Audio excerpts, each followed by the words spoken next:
All the birds and all the bees making honey and melody. Gu Eider eta Irune gara eta Maraka taldea osatzen dugu. Marakak diseinua, berrikuntza eta kultura arloetako proiektua garatzen ditu. Eta azkenengo 2 hilabete hauetan zehar, Eibarreko pertsona talde batekin batera, Auzolan proiektua garatzen egon gara. I would have wasted all my days in a dream. Nolabait nahi genuen aukera eman, Auzolaren barruan, aurrez guk definitutako erronka batei erantzun baino, elkartek ere beraien erronkak proposatu. And now you're lying next to me. Eibarrak daka gauzat berezi bat edo, eraikinak edo lego tailerrak herri izan da ozen. Helburua izango zana, utzi da ozen tailer guzti horiek edo berriz be martxan jartzia edo sare bat itxia lokal guzti horien artekoa. Proiektuan lanean hasi garen unetik konturatu gara erronkak beste ikuspuntu bat ere integratu bat zuela.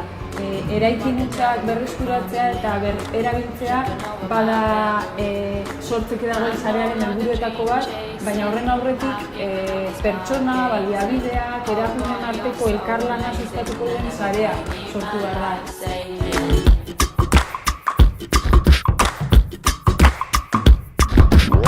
Eibarren gehien dauna zenean industria da, eta orduan industriako sare hori igual gehien forratu da nahi izan da. Eta orduan nahi duguna da azpia sare hori eta gehitzea beste arlo guztietako aktibidadiak edo elkarteak edo lo que sea.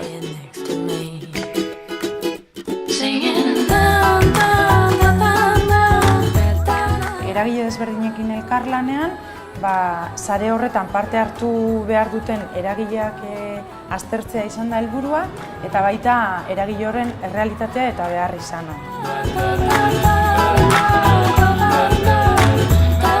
Taldeetako interesgarria izan da, alde batetik taldeko harremana sendotu daudelako eta beste aldetik sare hau presentatzeko aukera mondoskulako.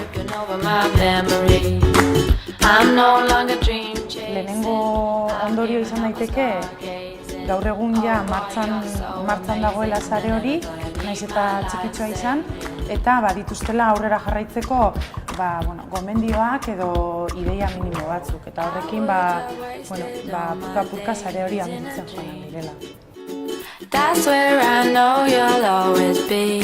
Tako Auzolabak emon dago aukera, geratu, hausnarketa sakon bat egin, esan doan moduan indakua balorean jarri, etorkizuneari begira gauzak hobeto planifikatzeko edo paientzatzeko astixabea hartu izan da, eta batez be guzti hori konpartitzeko eta kontrastatzeko bestelako lagun guztiekin ja forma emon da eta orden eta koherentzia baten barruan.